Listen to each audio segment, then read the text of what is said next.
Katie Hopkins. If anybody doesn't know who you are, they've been living under a rock.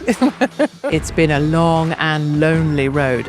Something that you know about, something that ordinary Americans know about. It is so unbelievable to me that people can be arrested for tweeting. I don't think of the UK as Iran or North Korea. That's my country right now. That is the UK today. Why are you banned from Australia? So there's a weird thing. I'm banned from South Africa, banned from Australia, banned from schools in Wales. Did they forget that you're a comedian? They forgot their souls is what they forgot. I am very concerned with the jihad in your country. We are outnumbered demographically. If you could pick one thing that you have done that requires the most amount of courage. Ooh, that's not a story I don't think I've ever told. Katie Hopkins. If anybody doesn't know who you are, they've been living under a rock. With almost 3 million combined social media subscribers and out of the UK, not bad for a teeny little girl in the UK, right? For a little British person from across the pond. I've been so lucky to have so many people follow along with my time on the road. And I guess I've been around now for a very long time for a lot of people. So the road's been long, but it's great to be winning now. We're on the winning side. And with your truth and your comedy, you have been a huge part of why we're winning. And so I am just very grateful to you for getting us through some difficult times with your truth and comedy. That's really kind. And I think the comedy thing is two-sided. One, I just find so much of what's going on. Actually, there's a lot of comedy to be found. There's a lot of laughter to be had. I think secondly, it's really, really important that we bring the laughter, because if we're going to bring people with us, we have to have the uplift. It's so easy to stand on a stage and tell people the negative. It's so easy. I see it so often. But who's bringing the positive? And then finally, in my country, having been utterly, utterly eviscerated from my country, totally and utterly, to the point none of my children have my name anymore. On my comeback 5 years later, in the time of the courts, only the jester could speak truth to power. And I got asked this morning by the chair of the RNC for Texas, why are you not arrested? And that's my trick, is if you have comedy with your delivery, AI doesn't know what to do with you. The government don't know what to do with you, and it's why I'm still free. I personally think AI might be German because it doesn't have a sense of humor. So I want to get into your background, because I don't know if people know just how brilliant you are and how interesting your background is. But first I want to start with, we're here in Washington, D.C. What brings you to America right now? I would not have missed... It's just giving me goosebumps, even just trying to talk about it. So I would not have missed Trump being inaugurated I would not have missed this moment. I stood ground for decent British people in 2016 when I knew he would win. I was here to observe the installation of Biden when we were told we couldn't come here or we'd be shot on sight. I wanted to be here to observe evil firsthand. And to stand here now with Trump coming in as 47th president, and I am walking around and I am applauding Americans for what you've done for each other, for what you've done for humanity, and for what you've done for British people. There's the thing about you being the shining light on the hill. For the first time in the longest time, British people feel hope, and it will set me off any day, because that's ordinary Americans. Every single voter gave hope to decent British people, and I'm just here to say thank you. What is the sentiment in the UK about the changes that we have here in the United States? What kind of impact does it have on your country? I mean, obviously, you've still got the lunatics who want to believe in whatever, who march around with their signs protecting the climate or whatever, and you've got the lunatics that think, Democrats are the answer, or supporters of Kamala, But for decent Brits, ordinary Brits, working Brits, to have Trump elected and know that Americans made that happen, working Americans, to have Elon on Twitter saying things, we'll be arrested if we said stuff. We have people knocking on the doors, police knock on your doors over a Facebook post. Elon's just there dropping hand grenades, Trump hasn't invited Keir Starmer to the inauguration because he knows what Keir Starmer is. He's not having anything to do with our foreign secretary because our foreign secretary is despicable. And he's going to reject our ambassador to the US because Trump already knows that he's a piece of work as well. For ordinary Brits to be heard and to be seen is just so remarkable. And it's why I'm so happy. I'm so happy for Americans, and I'm so happy for British people as well. It is so unbelievable to me to hear you describe that people can be arrested for tweeting or for posting things on social media. I don't think of the UK as Iran or North Korea, where somebody would be arrested for speech. And that's been going on for a very long time. So 10 years ago, I've been arrested. I've been interviewed under caution by the Major Crime and Homicide Command for a column in a newspaper. I've been arrested. What did you write that's so bad? I wrote "Stop the Boats." The boats coming across the Med. 10 years ago, I wrote that, "Stop the Boats." And I was arrested and interviewed under caution and threatened with prison. That was 10 years ago. I've been arrested multiple times for tweets. And people now are in jail right now in the UK for tweets and Facebook posts. 52-year-old lady, a 73-year-old gentleman, because they're so frustrated. There was an incident, a stabbing incident in a small little dance class of girls, and people vented on social media, and then they were arrested and they were thrown in jail. Oh, that's the Taylor Swift party. Yeah. That was terrible. Yeah. And then at the same time, Keir Starmer released actual criminals onto our streets. And as a point of detail, and it's not about me, but 2 jihadis who came to decapitate me and practiced that and came to my home to take my head. One of those jihadis was just released from prison without serving her time in order to lock people up for a tweet. That's my country right now. That is the UK today.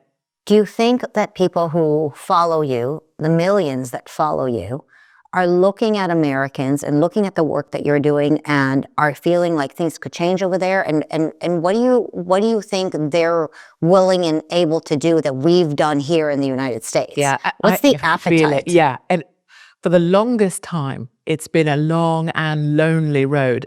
Something that you know about, something that ordinary Americans know about. For the longest time, it's been long and lonely and endless, and meetings and draws and raffles and make a basket and have a clipboard and explain things, try and get signatures. It's been an endurance test for everybody. And for the longest time, I was known as, and forgive the language, but the biggest bitch in Britain. I was the enemy. I was a monster. I was to be, spat at in the street so that my truths couldn't be heard, because I was the evil or something. And what's happened over time, and I think America tracks this as well, and a lot of your viewers and listeners will understand, is we've seen a 180 on that. So from being utterly eviscerated in the courts, lost my home, lost all my jobs, they came for my kids, social services threatening to take my children away, from that to now, where I'm allowed to live in my country, I'm allowed to do what I do, stand up. And now I just sold out my next tour, May till September, 63 venues, 45,000 tickets, all 5 nations. And even venues that were canceling me 2 years ago are now asking if they can book. And so I know, I felt it for the longest time. I knew Trump would win. And I felt this change coming. Change is coming to the UK in the way that it happened here, but you guys are the beacon on the hill. Wow, that is incredible. Yeah. Well, and also you've been censored. And so you have this huge social media following, but they took you down several times. Yes. So when I had 1.2 million followers on Twitter, not that that matters, and then a little group of individuals, Rachel Riley, the Center for Countering Digital Hate Online, yeah, sure thing, like a broom cupboard with one evil guy in, and the Muslim Council went together to Twitter HQ, as it was then in England, and had my account removed, and Tommy Robinson as well. And then with Elon taking over Twitter, I'd still call it Twitter, right? It's now X, but Elon reinstated myself and Tommy Robinson on the same day. And it was Guy Fawkes Day, the day that Guy Fawkes tried to blow up Parliament. So that was another sign that we might be coming back And that groundswell of feeling now in the streets in the UK, people will just, they'll shout out car windows, go on, Hopkins.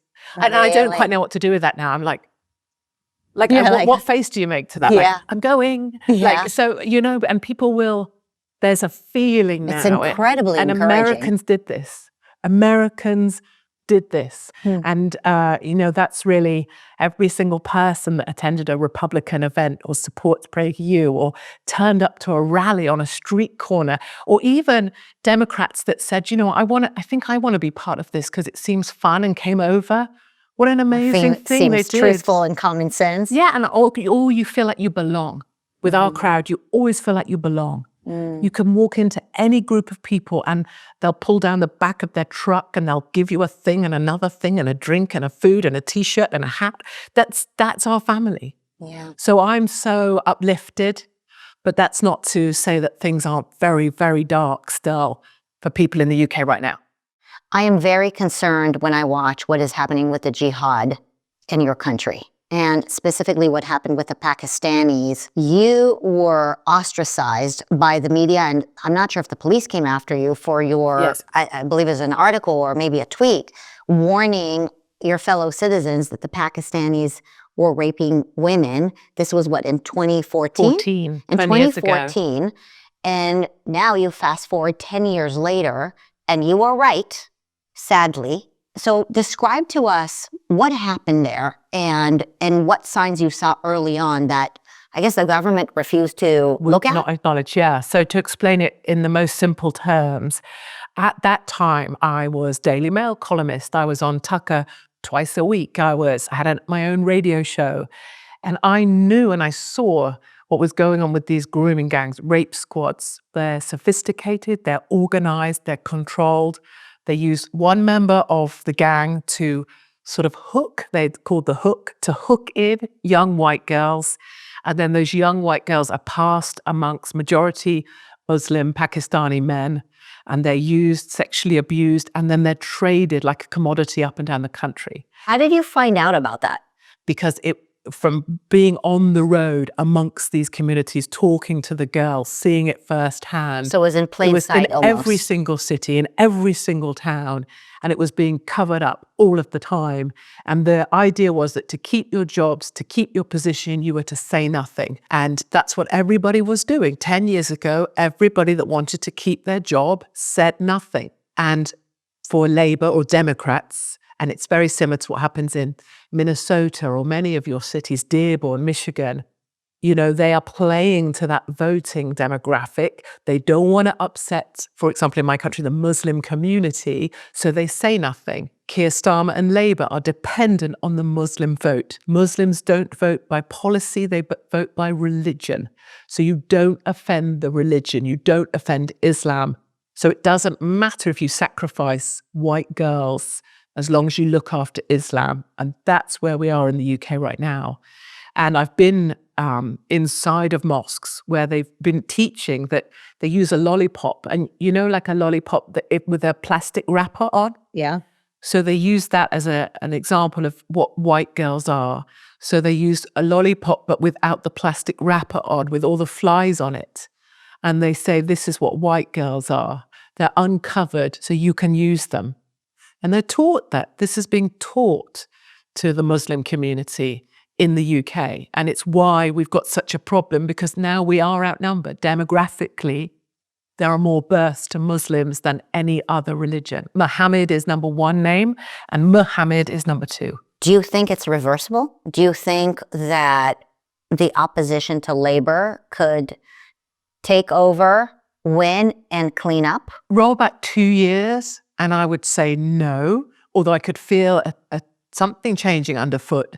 But now, because of this momentum we have, because of this feeling I'm surrounded by, because I've stayed true to my path, and now everyone seems to be saying, yes, we see, like as if the lights just got turned on, And so now Reform are neck and neck with Labour. People seem to have reached a point where they recognise that this needs to be stopped. And because we've been given courage by Elon, for example, just throwing hand grenades into what you can and can't say. So more people are now speaking. And it is a tremendous thing knowing that we really are on the last gasp. And we really do need to, I believe, reform or a similar kind of Britain, putting British people first, British nationals first, some kind of organization like that will win in the next election, which is 2029. What an honor to still be the best hope as Americans for you guys. I know. And you always have been for me. You know, I remember going on CNN just on the run to 2016 election here and telling them Trump is going to win. And she was like, no, you know, blah, blah, blah, because it was what, a 99% Clinton win. And I was like, Trump's going to win. And then being here for him when he was the 45th president, and then the day after the Putney marches. And the truth of that was that they'd all booked their tickets and their hotel rooms because they were told Clinton would win. And of course, Trump won, so they just had to have a little protest. Yeah. And so for Americans to have been so tenacious, you know, it really does come down to, I can see for 5 years I was thrown out of my country really and spent my life on the road through the states of America. Anyone that would have me or host me or have me at a club, and many of your supporters were so gracious to me. I just became a storyteller on the road, trying to warn people, don't become like us. And to know every last raffle ticket sold, you know, all of those things, all the unseen people who don't get necessarily rewarded at an inauguration or get given a role or a position or a seat or a ticket. Those people made this. And that's why I'm just going around like a little seal clapping. Yeah, I'm sure I'll get 911 by someone. They'll be like, there is a mental lady at the end of the road. She seems too happy. Yeah, she's very happy. She's clapping all the time. We don't know what she's so happy about. It's just that. I see these people and I love it. And I love what's going on here. Why are you banned from Australia? So there's a weird thing. I'm just me. You know, I started off in the military. And I went through the Royal Military Academy, Sandhurst, and I came out of there an Army officer in the Intelligence Corps. I signed up for 35 years. I didn't get to do all of that because I was also epileptic, but I was always going to be military. Then I ended up working in the media, becoming kind of known, this kind of known thing. Then I ended up being the enemy, right? The monster, the woman you must disregard, you must spit at her because she says things that are clearly bad. And now I'm getting to be able to speak again. But as part of being known, I suppose, I've done some shows like Celebrity Big Brother. It's a ridiculous show where celebrities, what are they, live in a house together and have arguments. Yeah. So I was invited to do that in Australia. But I was invited to do that in Australia during lockdown, when Australians were locked down and brutalized and punished and not allowed to return to their children and not allowed to visit their dying relatives and not allowed to be with their mother in their last hours. And I was brought into that country to do a TV show at that time. And I said yes, because I knew very well that I was going to use it in some way. So I got taken to my quarantine cell. I had to stay there for 14 days on my own, not allowed to have a key, not allowed to answer the door, not allowed to go for food, not allowed to not allowed to get out of that room. Well, you were not sick. No, quarantine because of COVID, and COVID would know. Yeah. Like if I answered my own door, COVID would know. Sure.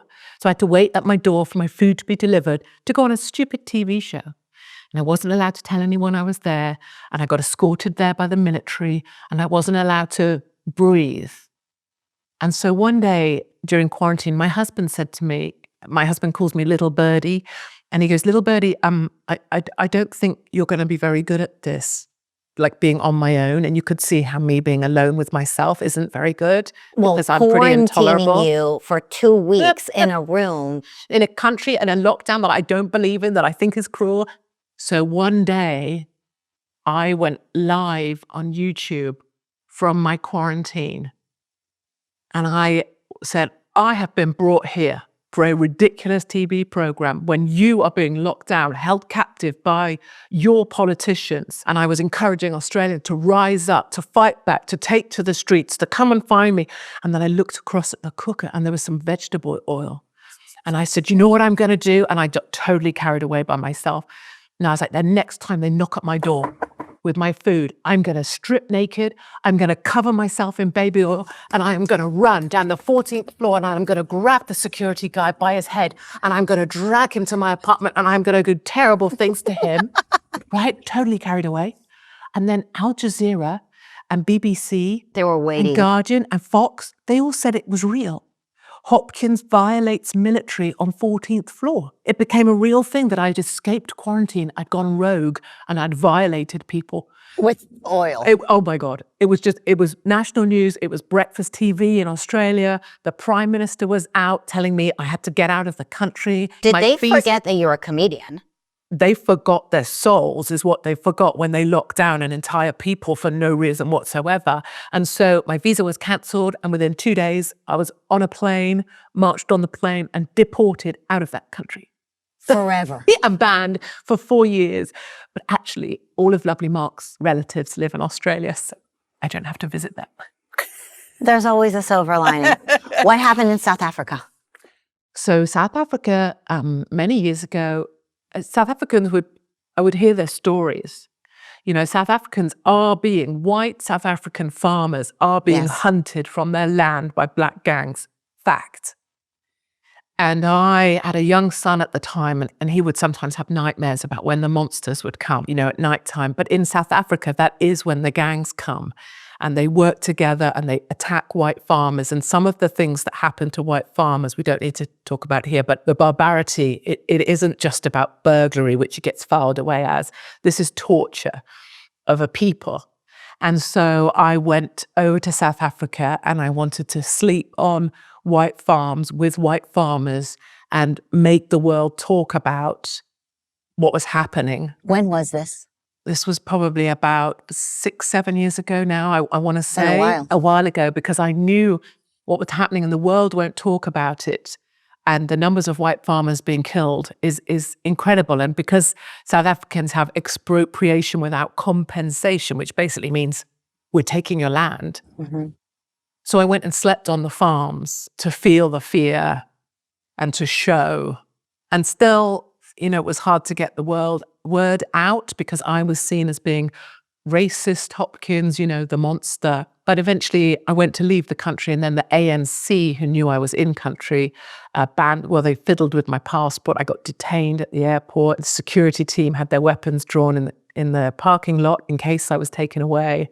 And I'm banned from South Africa as well. So I'm banned from South Africa, banned from Australia, banned from schools in Wales. No particular reason. As in you can't walk in and give a speech there? No. Children in Wales asked me to come and do a tour, but the Welsh government said that any school that hosted me would lose their funding. So I'm banned from schools in Wales. I can't imagine. I'm thinking about your experience at the airport in South Africa. Oh, it sounds my gosh. Incredibly scary.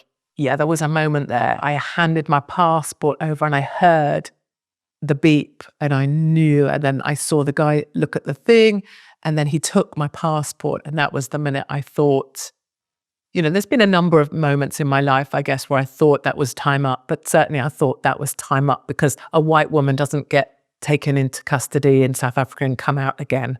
White people are denied treatment in hospitals in South Africa. You know, it's an extreme situation that no one will talk about.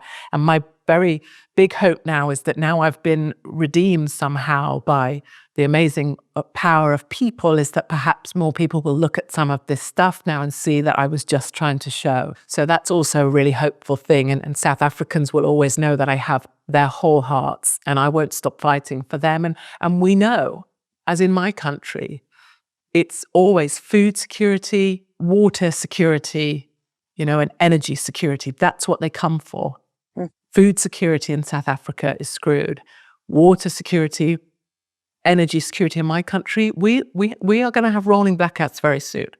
Can you explain why to Americans who probably should know why? Yes. Because it may come here if we're not careful. Yes. So I would say, and I don't think I'm being a conspiracy theorist, I would say the British Isles is a test island. Islands have always been used for tests historically, good and bad. I believe we're a test island to see how quickly you can remove possessions from a nation and totally hand over to globalist control.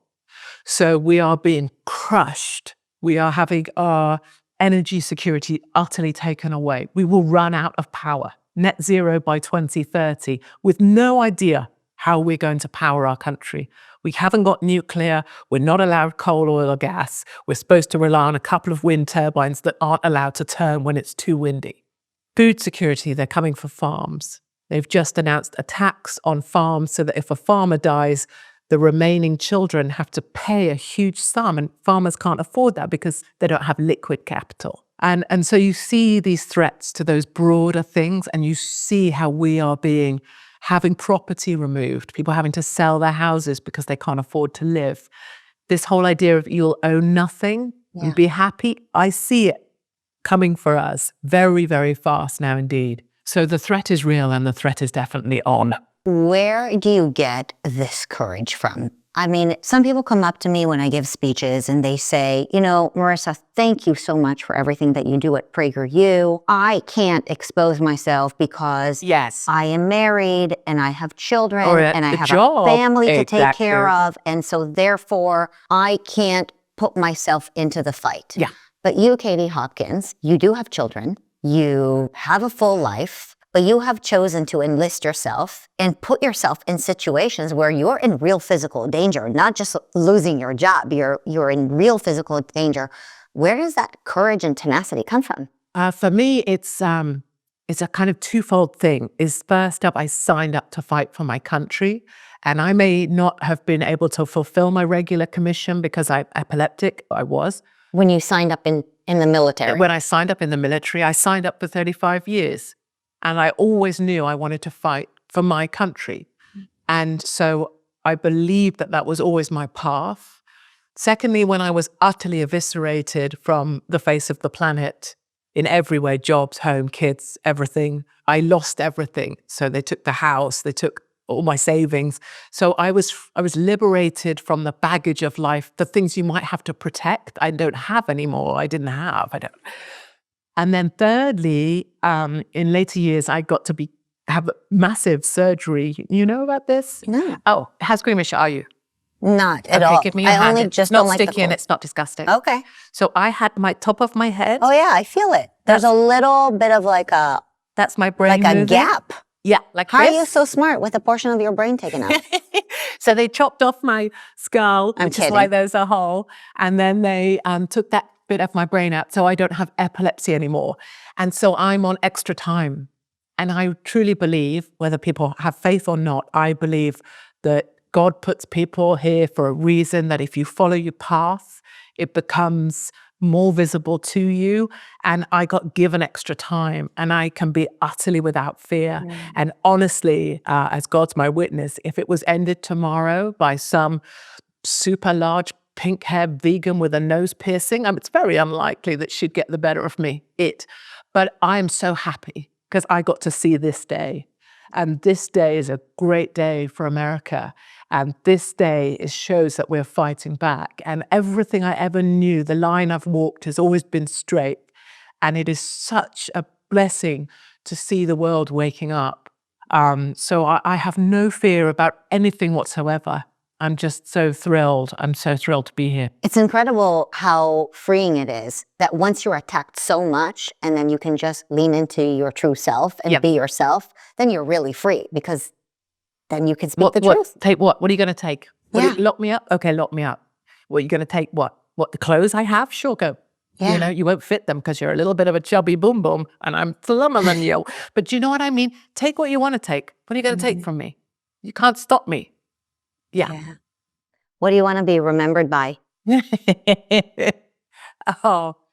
I'm not so sure I care for being remembered, but I will die confident that I was true to my path, and I will know that we did it laughing, you know, and I think that's a real gift now, is our side is the side that has a sense of humor, that wants everybody to be as free and as happy as they can be. And that is such a gift, you know, that I'm so passionate about. And so I just want to make sure I've said thank you, you know, to all American patriots for what they've done, for the graft, for the grind, for all the names they've been called. What an amazing thing and what an amazing country you have. And God bless the United States of America, and God bless Donald J. Trump. Indeed. In 100 years, they will write Katie Hopkins died standing up, right? I hope so. Yeah. If you could pick one thing that you have done that requires the most amount of courage, what is something that you'll never forget, that you don't regret doing? Ooh.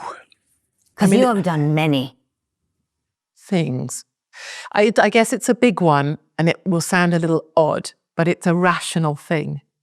There's at the point where it was peak, and it's an emotional thing, and I try not to talk about it because I think I still packaged it away. But after losing everything, jobs, which are meaningful if you believe in what you like to do, right? And then our home got taken with lawfare. I lost all my money, everything. But not that money matters, but the home had the children. And then social services came for the children because people reported me as an abusive mother. And then a couple of jihadis came for my head. The British government commissioned a play, you can find it on Google, called The Assassination of Katie Hopkins. And that went up on billboards around the country. And there was a moment where I walked out of my house and I went to end everything because I believed rationally that the safest way to protect my children was to remove myself. And that was a rational, not an irrational thought, that the way that a mother would defend her cubs would be just to remove herself completely. And so I suppose now my proudest thing is that day, instead, I kind of packed my bags, I packed my constitution, I packed my passport, and I set off on the road to America. And I spent the best part of 5 years on the road in the homes of patriots. And it allowed my children to have new names and be moved to a different house and a different address. They all have different names from each other. I never once visited any of their schools, not in all of their education. My husband moved on without me in that sense, so that everything was separate to me. And so in a way, the courageous thing was not ending it, but carrying on. And then it's because of American patriots, and they'll know who they are, giving me a home, a platform to speak and still have purpose, that I get to still be here for this. And that's probably another reason why I'm so grateful to everybody here in America. And that's not a story I don't think I've ever told. Well, thank you for sharing it with us. And we're here for you. And we're incredibly touched by the fact that we're having an impact on people like you. And we'll pray for the UK. Yes.